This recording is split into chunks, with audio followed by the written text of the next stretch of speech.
Science meets caffeine in the nerdiest and most cost-effective way possible.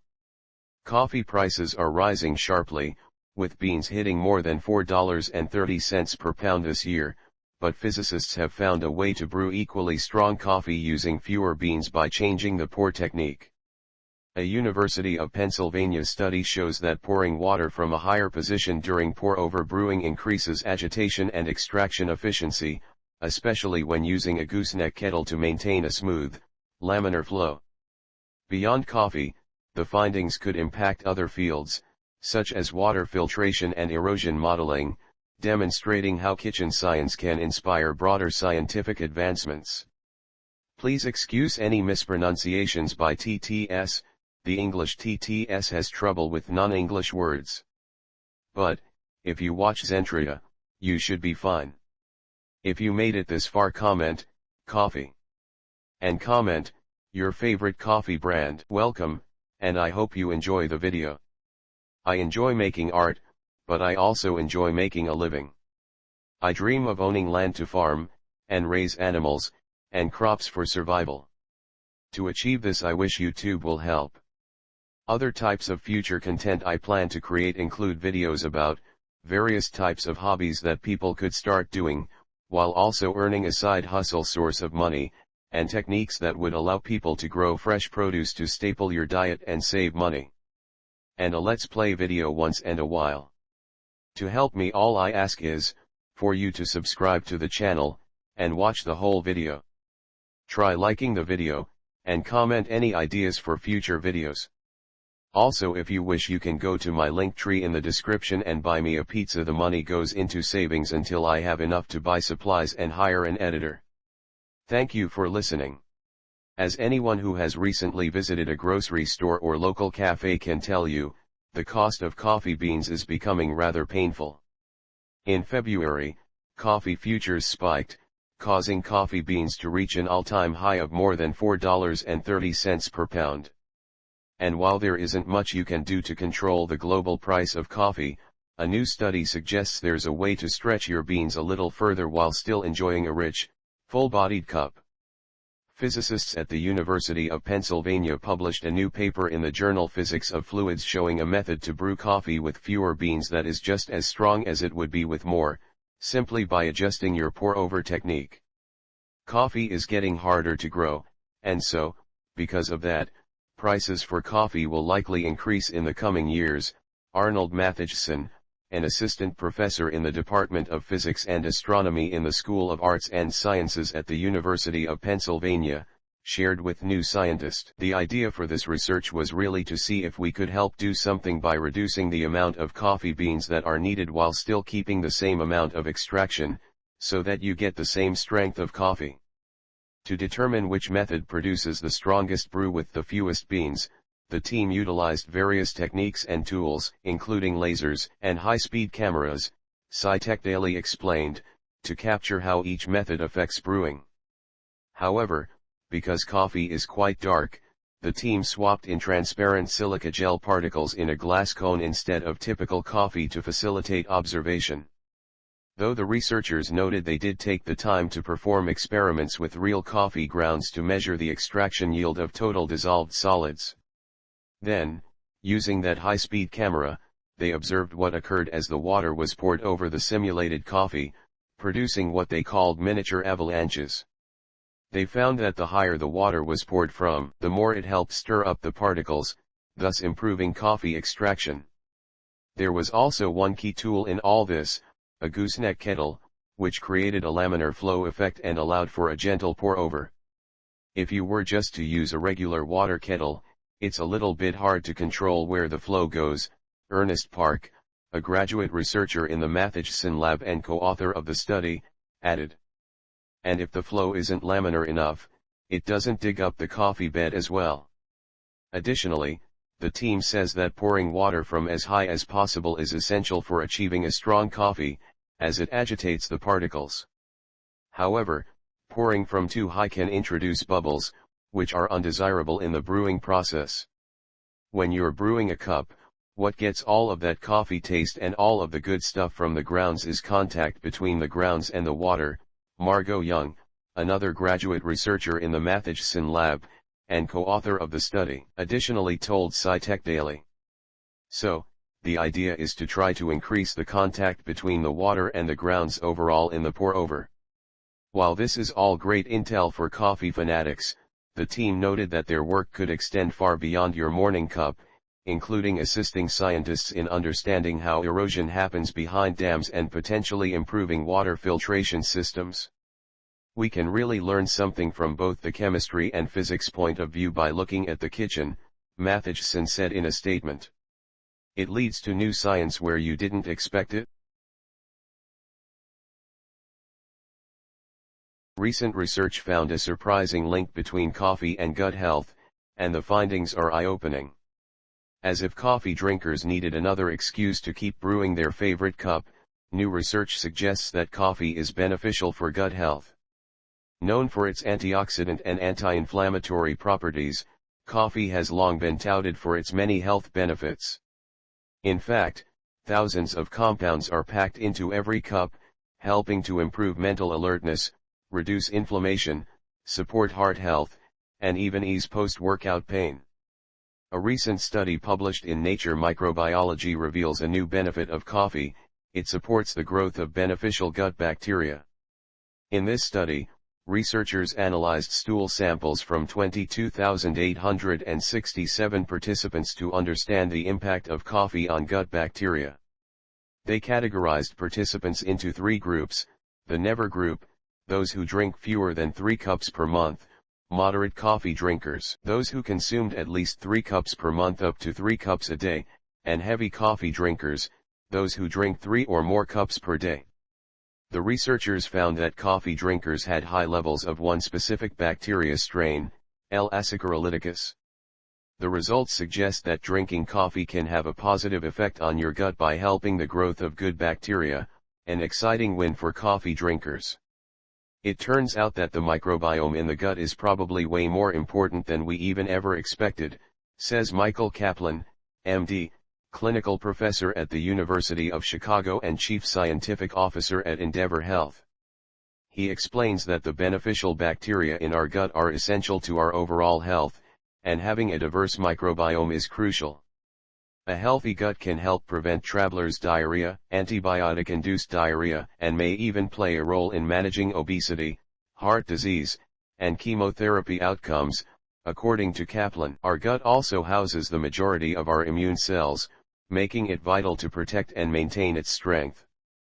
A healthy gut also supports digestion, reduces inflammation, and influences our thoughts. Have you ever felt nervous and noticed your gut starting to feel uneasy? Our gut and brain are closely intertwined. Dr. Kaplan points out that it's actually not only the caffeine that boosts the beneficial bacteria, as even drinking decaf coffee has a positive effect on our gut. The key contributors are likely the polyphenols, including chlorogenic acid and quinic acid, found in coffee, which help boost the growth of this beneficial bacteria. Science suggests that polyphenols act like prebiotics. They feed and encourage the growth of beneficial gut bacteria. As with any new discovery, further research is needed, especially when it comes to the potential of L-saccharolytic. Dr. Kaplan explains that this bacteria strain has only been identified in the past 5 years, so we don't yet fully understand how it contributes to health benefits. Could it help reduce mortality or improve outcomes in heart disease or cancer? More research is needed to understand how this bacteria could contribute to reducing disease and improving health. It's very safe to have 1 or 2 cups of coffee a day, and that would be enough to stimulate your intestinal flora to be poised to help you improve your long-term health, says Dr. Kaplan. This aligns with FDA recommendations, which keep caffeine intake to no more than 400 milligrams a day or about 4 cups of brewed coffee. And good news for those who love a little splash of milk or sprinkle of sugar in their coffee: the study showed that these additions don't affect the gut health benefits. This new research is exciting news for coffee drinkers, as coffee has yet to be linked to improved gut health. But don't forget about other foods and drinks that can also support a healthy gut, such as yogurt, kefir, fermented foods like kefir, kimchi, and sauerkraut, and kombucha. Regularly consuming a cup of joe before noon can reduce the risk of dying due to cardiovascular disease by as much as 31%. We're only 2 weeks into the new year, but 2025 has already been a great year for coffee lovers. On January 3, Food and Wine reported on a new study out of Portugal, showcasing that regularly drinking coffee could add years to your life. And now, another recent study is showing that people who consume coffee may also have a lower risk of dying from all-cause mortality. But, to get those benefits, you need to drink your coffee at a very specific time. The study, published in the European Heart Journal and led by Dr. Lucci, the distinguished chair and professor at the Celia Scott Weatherhead School of Public Health and Tropical Medicine at Tulane University, New Orleans, showed that those who drink coffee, whether decaf or not, in the morning have better health outcomes than those who drink it throughout the day. Research so far suggests that drinking coffee doesn't raise the risk of cardiovascular disease, and it seems to lower the risk of some chronic diseases, such as type 2 diabetes. Given the effects that caffeine has on our bodies, we wanted to see if the time of day when you drink coffee has any impact on heart health, he shared in a statement about the work. To come to this conclusion, the research team looked at the data of 40,725 adults who took part in the U.S. National Health and Nutrition Examination Survey between 1999 and 2018. As part of the larger data collection, participants were asked about their food and beverage consumption, including if and when they drink coffee. The team then tracked deaths and the cause of death over a period of up to 10 years.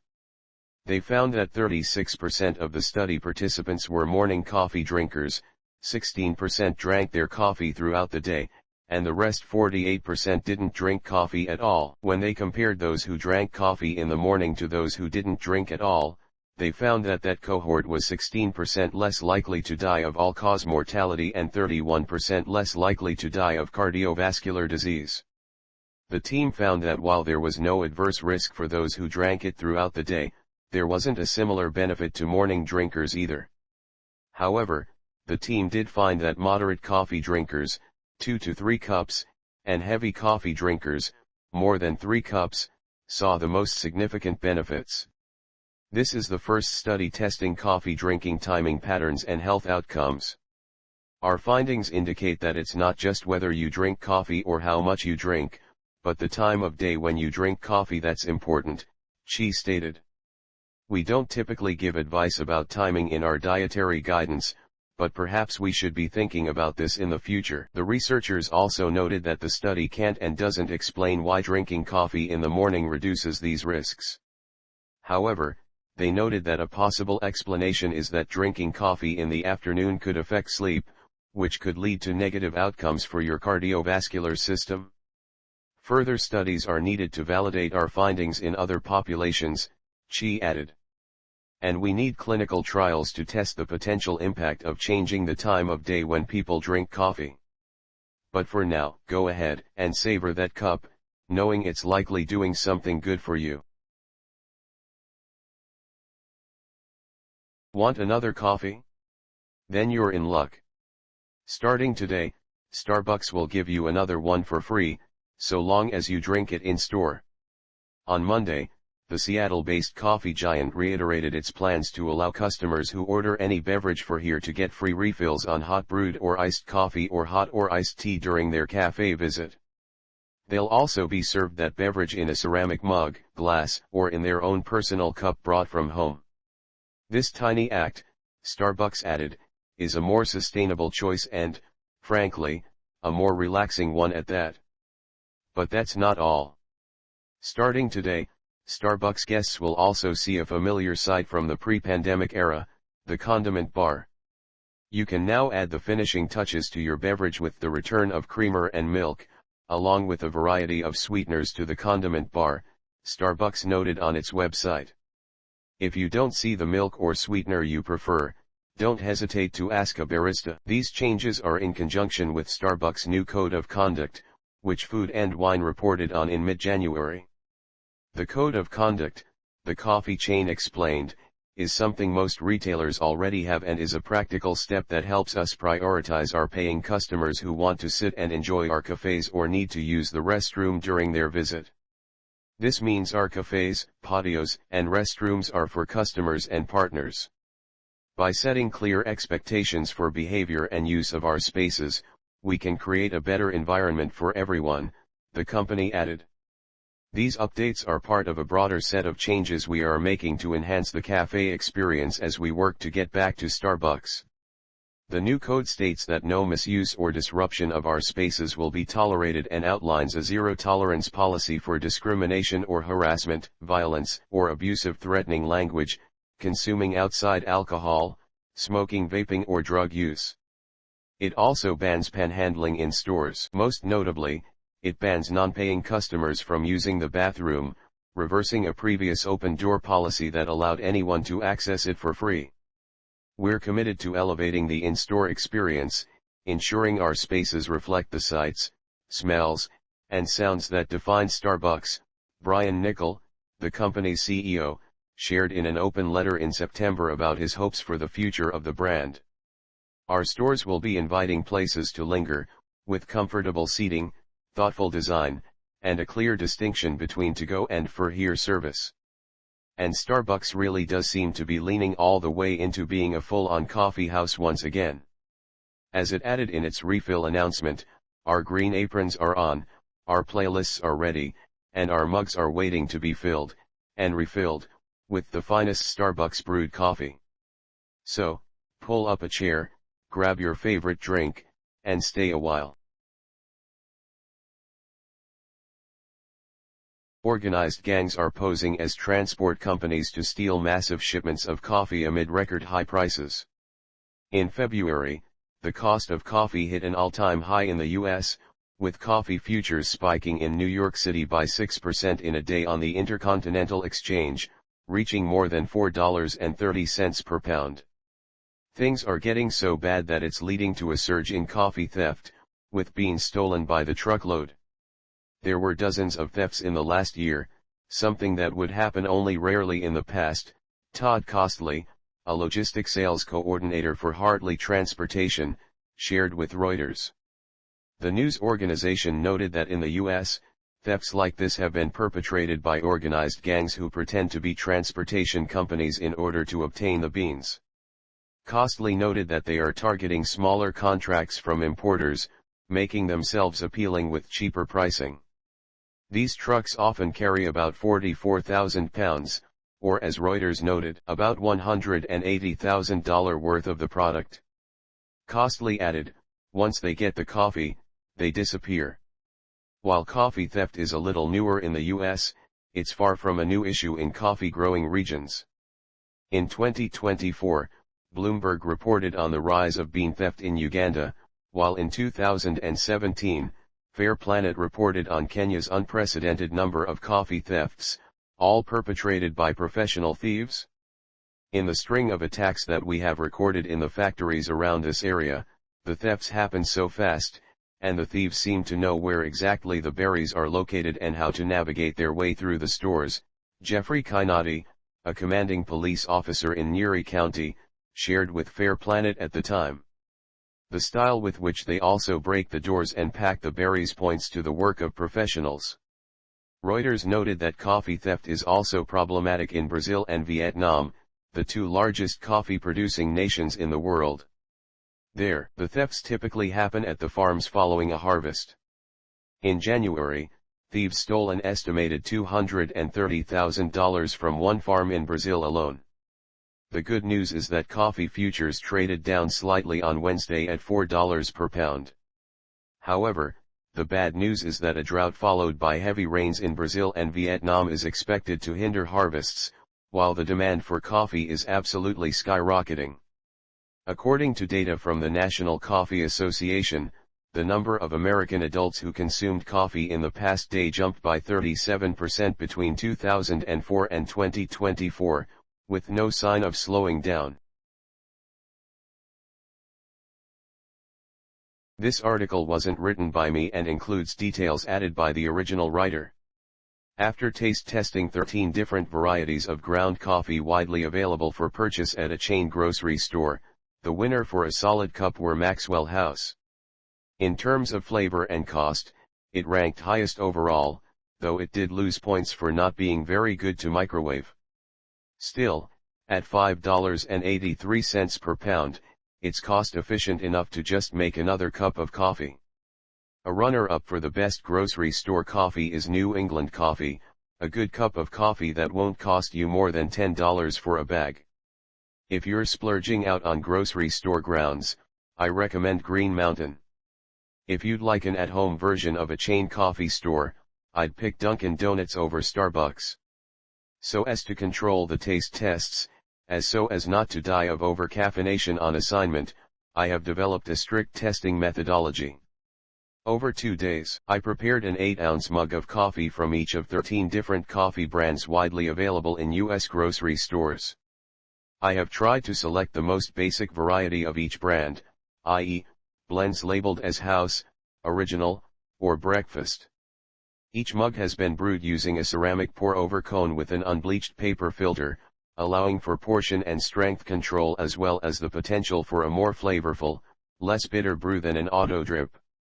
Each coffee was consumed black, without milk or sugar. Heat, as always, is an essential factor in coffee drinkability, so my taste tests have included an assessment of the flavor at brew temperature, at room temperature, and after microwaving to return the coffee to brew temperature. Anyone who's left a fresh, full cup sitting out just a little too long, while changing over a load of laundry, say, or tackling a pet barf emergency, knows the tragic dilemma of the cold cup, too full to top off with hot from the pot coffee, too cold to drink. I am a staunch proponent of microwaving coffee rather than wasting it, though I know many people might call this the line between cheapness and frugality. After all, if the coffee's cheap to begin with, what's the waste? Still, I believe microwavability is essential to any home coffee, and can indicate whether coffee left on the burner will deteriorate or stay more or less stable, flavor-wise. I decided to assess these coffees on 4 more or less objective metrics: flavor, price, thermal shift, weather, how flavor changes as coffee cools, and microwavability, weather, how flavor is affected by reheating. Folgers House Blend. Price per pound, $6.20. Price per unit, $3.99 for a 10.3-ounce tub. It feels disingenuous to make pour-over coffee with Folgers from a plastic tub, but I have done it, and the results are quite drinkable. Canned coffee has a heftiness to it that only the darkest roast bagged coffee achieves, and often at the expense of flavor. Folgers is dark enough to mask distracting flavors, thin enough not to coat the esophagus with silty grounds, and so cheap. The label estimates it contains 60 servings. I make my coffee fairly strong, so I might not quite hit 60, but I bet it'd last me 2 weeks or so, which at $8 a month is cheaper than Netflix. Much like deli coffee, Folgers has a flavor that depends greatly on proper drinking temperature. It is punishing when tepid. A microwave brings it almost back to where it needs to be, almost, but with such a large tub there's no reason not to fix yourself another pour-over. Maxwell House Original.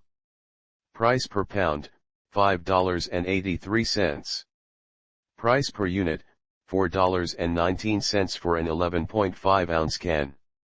My parents drank hazelnut Maxwell House for as long as I can remember and used the empty metal canisters to store Ajax sponges and tool shed sundries.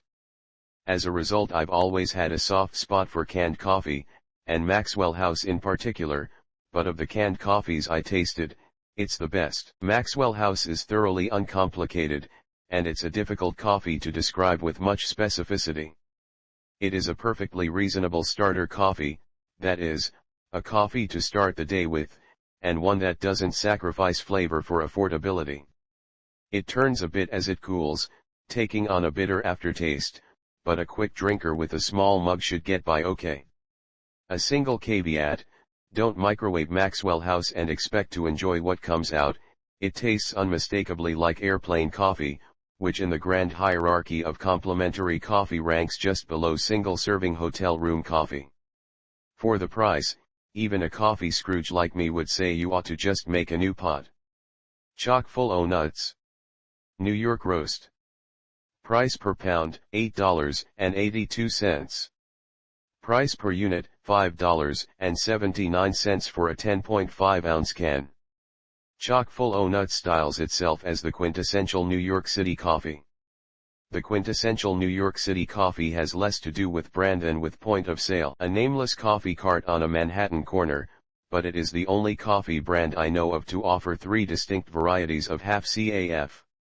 Its per pound cost approaches bagged coffee, making it a questionable deal among canned brands. Chock full o' nuts has the teeth-sticking effect of good chicory coffee without, I believe, containing chicory. Its flavor has a tinge of burnt bread and an aftertaste that causes the corners of my mouth to turn down involuntarily. It is undrinkable cold, but do not attempt to drink reheated chock full o' nuts. This is the fire extinguisher of coffees. In the event of catastrophe you'll be glad you have it, but it's not for blowing out a candle. Café du Monde. Coffee and chicory. Price per pound, $10.66. Price per unit, $9.99 for a 15-ounce can. Café du Monde, like chock full o' nuts, is as much a stylistic choice as a gastronomic one, and both require a deep well of cultural identification to stomach on a regular basis. Chicory has historically been used as a coffee substitute as well as a flavoring agent, and chicory coffee in the U.S. is closely associated with New Orleans coffee culture. Café du Monde is named for an actual coffee stand in New Orleans that has been in operation since the 1860s, and may be the best-known domestic producer of chicory coffee, if not the only one. The iconic marigold can includes a recipe for café au lait, the traditional chicory coffee drink sold at the IRL Café du Monde. Given the parameters of this coffee taste test, and the practical concerns of an at-home coffee drinker without the ability or desire to boil milk every morning just to stomach their coffee, I drank it black. This may have been a mistake. The flavor of chicory is interesting, and even initially enjoyable, but the romance was gone for me after about 2 minutes. I had a similar physical reaction to chock full o' nuts, my face contorting involuntarily into what I feel compelled to call a chicory frown. This worsened as it cooled, but cold black chicory coffee is nothing compared to microwaved chicory coffee. After a single sip I poured it out in the sink. Chicory has its devotees, but I fear the taste is not one I can acquire. Café Bustelo. Price per pound, $6.38, $5.58 per pound of vacuum pack. Price per unit, $3.99 for a 10-ounce can, $3.49 for a 10-ounce vacuum pack. Café Bustelo is technically the cheapest coffee on this list because it's sold in both a can and a vacuum-packed brick, but in a can it's only third cheapest, after Maxwell House and Folgers. Unlike the other coffees under consideration, Café Bustelo is espresso ground, which is much finer than drip ground. This, in addition to the dark roast of the coffee beans, makes it a robust sipping coffee.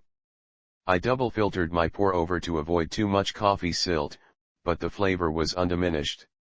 It tastes like any other coffee made with double the grounds, and is complexly awful reheated. Café Bustelo is truly motor oil coffee, which is not necessarily a mark against it. It's likely to burn a hole through even the most memorable hangover, and will propel you forcefully into the next 2 to 3 hours of your life. This is not for the faint of heart. Seriously, I'm having palpitations as I type this, but ultimately is quite drinkable. Bagged coffee is standard, from grocery stores to coffee roasters, most of them, but subtle variations make for significant differences among these coffees, particularly in price. This is complicated by the fact that a bag of coffee is often referred to as a pound, when in fact most bags only hold between 10 and 12 ounces of coffee.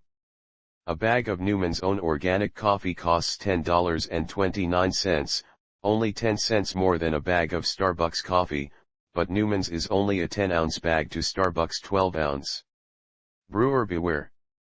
Best value overall, 8 o'clock coffee, which comes in under $8 but tastes more expensive. Green Mountain Breakfast Blend. Price per pound, $13.32. Price per unit, $9.99 for a 12-ounce bag. Green Mountain Coffee Roasters is unusual among the grocery store coffee set in that it references neither the coffee growing regions of the equator nor any city associated with coffee culture, New York, Vienna, etc., instead staring wistfully off in the direction of the Green Mountains of Vermont. This is a thoroughly pleasant coffee, light roasted and gentle on an empty stomach, as mine often is at the coffee hour. Green Mountain has an impressive thermal shift, remaining drinkable even as it cools, even to an avowed hater of iced coffee.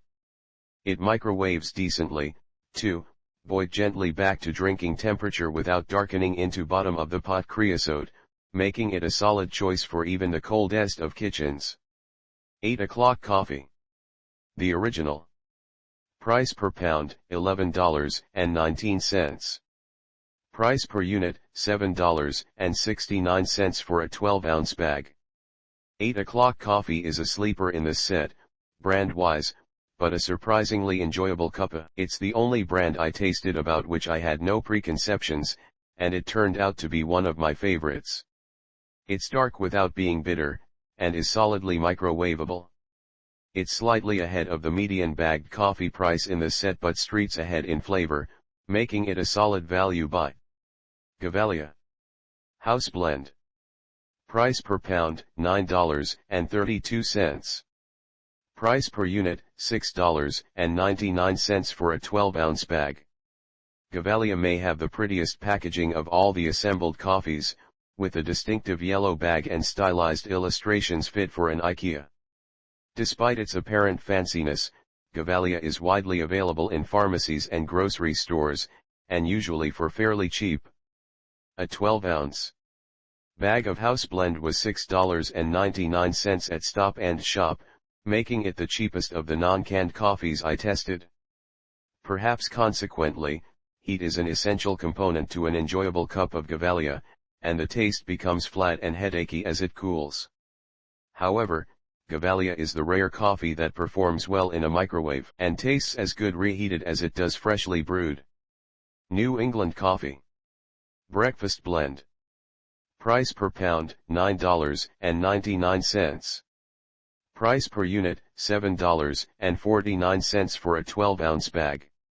New England Coffee was the dining hall coffee at my New England college, a bit on the nose, but a strong choice.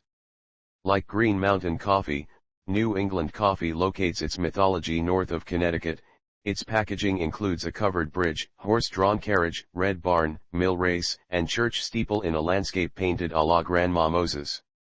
I hardly noticed I was drinking my pour-over cup until it was half gone, which is, unexpectedly, high praise for a cup of coffee. Like inexpensive wine, inexpensive coffee is best when its flavor is innocuous. A hint of sour coffee stomach waits in the wings, but with a hearty breakfast alongside, New England Coffee is a safe and delightful option. Newman's Own Organics. Breakfast Blend. Price per pound, $16.46. Price per unit, $10.29 for a 10-ounce bag. Newman's Own is a feel-good coffee, it's organic, all company profits go to charity, and Paul Newman's little dad hot cartoon face on the bag grins approvingly at your choices. Its flavor is uncomplicated, and it tastes like the last coffee of the day should taste, a 3 p.m. pick-me-up that tows you calmly to the end of the workday rather than punching you in the eye bags like a morning coffee needs to. This is the most expensive in the bunch, at $16.46 per pound, and isn't so far ahead of Green Mountain, $13.32 per pound, that it's worth the splurge on anything but ethical or aesthetic grounds. Moreover, it falls short of Green Mountain in thermal shift and microwavability. Flavor deteriorates in proportion with temperature, and after microwaving dries out the inside of one's mouth, not a problem if you're a quick drinker, but sippers beware. 365 Everyday Value. Pleasant Morning Buzz. Price per pound, $9.58. Price per unit, $5.99 for a 10-ounce bag. To be honest, my expectations were low for whatever affordable coffee Whole Foods might offer, and I was a bit reluctant even to include it under the umbrella of regular grocery stores, despite the company's recent "yes, we have sales" ad campaign, but here I stand both corrected and impressed. 365 Everyday Value is the Whole Foods Market Store brand, which markets products fitting the Whole Foods ethos, at least aesthetically. Don't assume it's organic, at regular grocery prices. A 10-ounce bag of ground coffee costs $5.99 at the Gowanus Whole Foods in Brooklyn, making it the cheapest bagged coffee here per unit and decidedly on the cheap end per pound.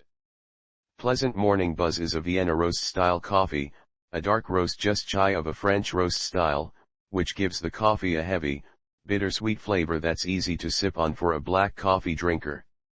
As a rule, darker roasts do not microwave as well as lighter roasts, and this coffee is no exception. Get it while it's hot or pour yourself a new one. Dunkin' Donuts Original Blend. Price per pound, $12.39. Price per unit, $9.29 for a 12-ounce bag. Of the two at-home iterations of Big Coffee, Dunkin' Donuts and Starbucks, I prefer Dunkin'. It's more drinkable black, lighter without being bitter, roasty without being burnt, and far easier on a pre-bagel empty stomach on my way out the door. Home-brewed Dunkin' is nearly indistinguishable from takeout Dunkin', and even aside from being cheaper per cup, drinking it at home saves styrofoam. Dunkin' Donuts Original has a gentler thermal shift than most coffees in its price range, continuing to be enjoyable all the way down to room temperature, but if you'd like to freshen the heat it is admirably microwavable. Starbucks House Blend. Price per pound, $13.59. Price per unit, $10.19 for a 12-ounce bag. Love yourself enough not to drink Starbucks coffee at home. I don't know a single black coffee drinker who prefers Starbucks to Dunkin' Donuts, and I'd wager the brand's respective grocery store offerings are likely to preserve these allegiances. Starbucks coffee black tastes like drip coffee made with day-old coffee instead of water, and the headache it produces is textbook coffee ache, right behind the eyes, accompanied by an involuntary grimace. Additionally, Starbucks coffee is almost hilariously expensive for how bad it is, and for how many other coffees there are to drink.